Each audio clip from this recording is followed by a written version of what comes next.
Hello, good day everyone. I hope that you are all in good condition as you listen to my video today. Welcome to chapter 2 of the course Mathematics in the Modern World. This chapter is entitled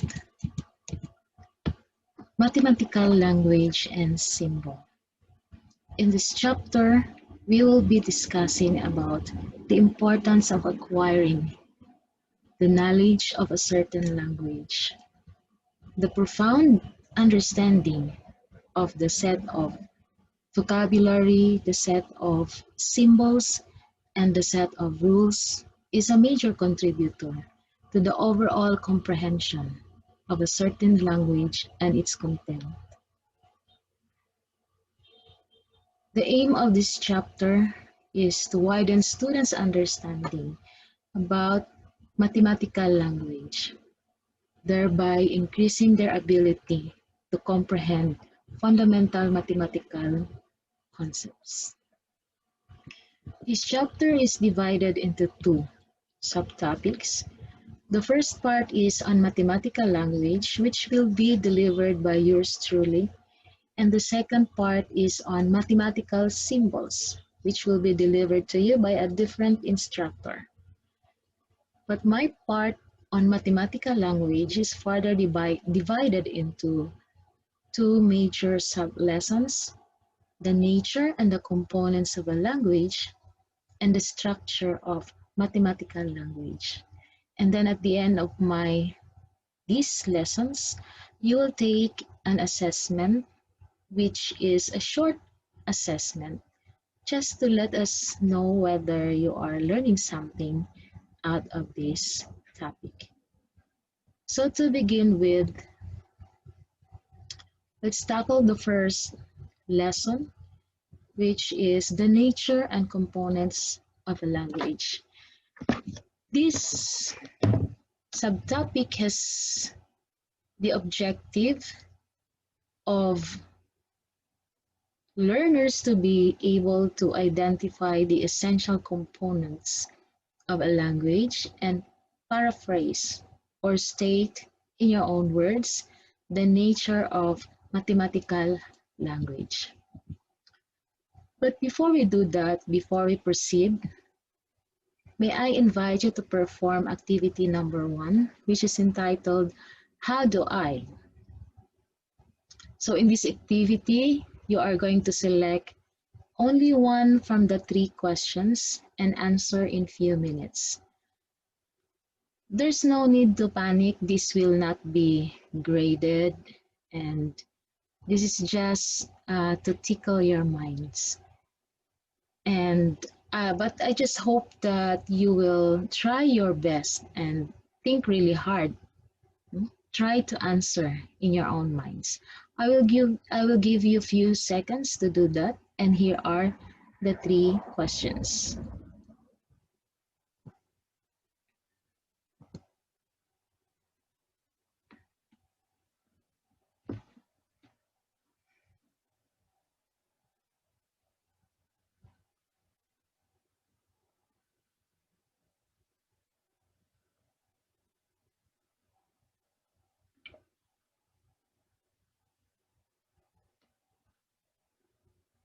Are you done?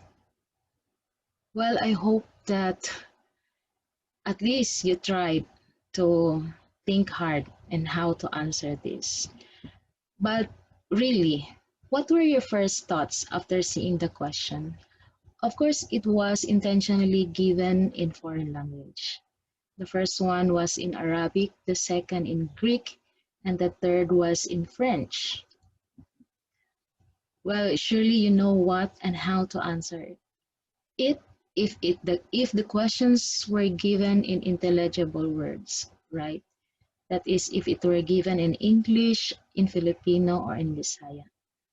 Actually, the question was as simple as, what are your expectations in this course? So you see, it was as simple as that, but because you did not understand any symbol, any word from that question, of course, you cannot answer. This is a strong analogy with mathematics. Some people have trouble understanding mathematical ideas, no matter how simple it is, because they lack the knowledge of the language in which these ideas were presented. That is, the language of mathematics. So let's look at what is really the nature of mathematics as a language. Well, mathematics is a universal language because mathematics is the same all over the world. A phrase or a formula has the same meaning regardless of another language that accompanies it.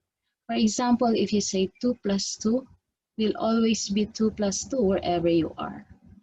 Pi is always approximately 3.14 no matter what country you are in. Math is the only language that is shared by all civilizations, regardless of culture, religion, or gender, isn't it?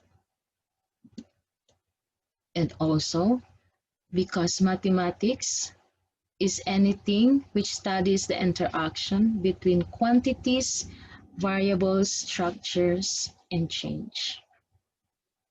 In fact, the famous Greek philosopher Galileo Galilei once said that mathematics is the language in which God has created the universe.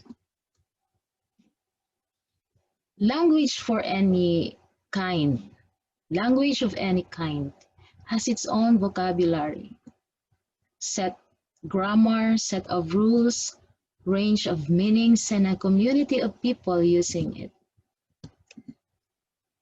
And for something to be considered a language, it must possess the following essential components.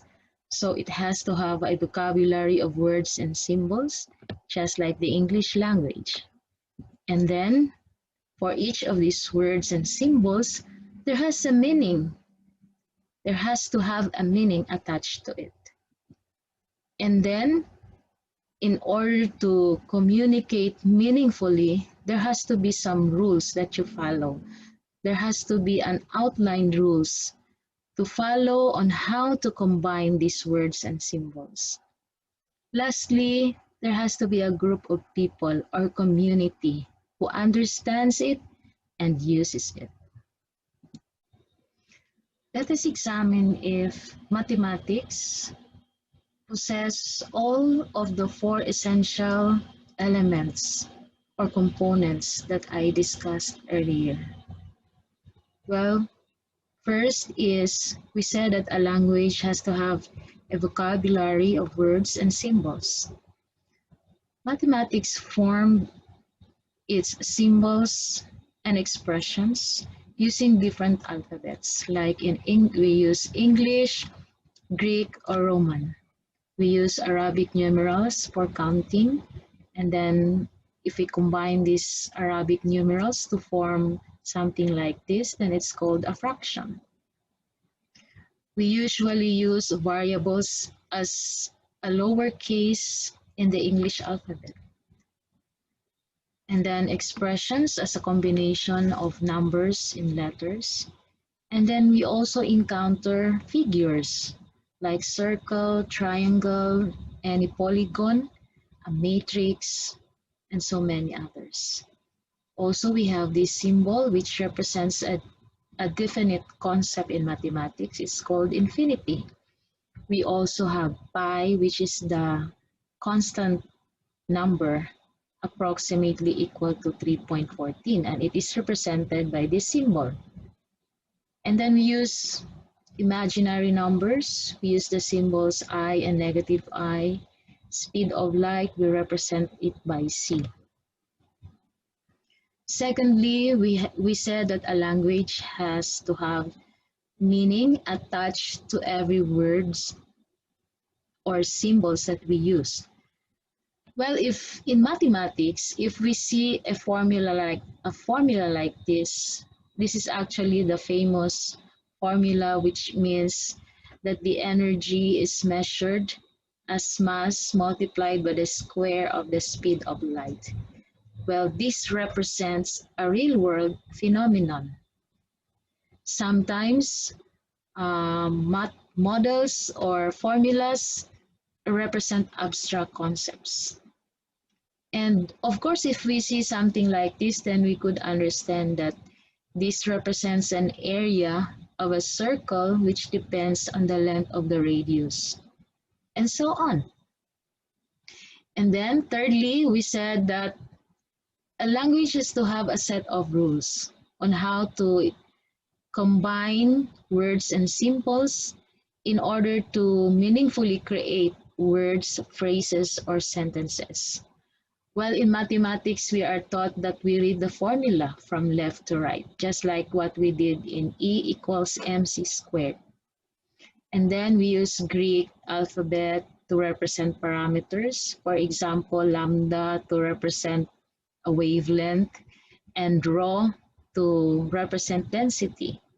And then we use alphabets I, J, K, L, M to represent integers, and so on. The imaginary or the complex numbers are usually represented by W and Z. And then, of course, sometimes we encounter mathematical expressions with combinations of brackets and braces. And then, of course, we are taught the rules on how to deal with them in an orderly manner. And, of course, the way functions, integrals, and derivatives are phrased is uniform. Lastly, we said that a language has to have a community that uses and understands it. Well, mathematics has. We said that it's the only language that's understood by all by people, mathematicians and scientists all over the world. In conclusion, mathematics is a universal language. It has its own set of vocabulary, own set of rules, system of communication, and a community of people using it, which requires more than just knowing what these words and sentences are. Lastly, I'd like to leave you with this quote.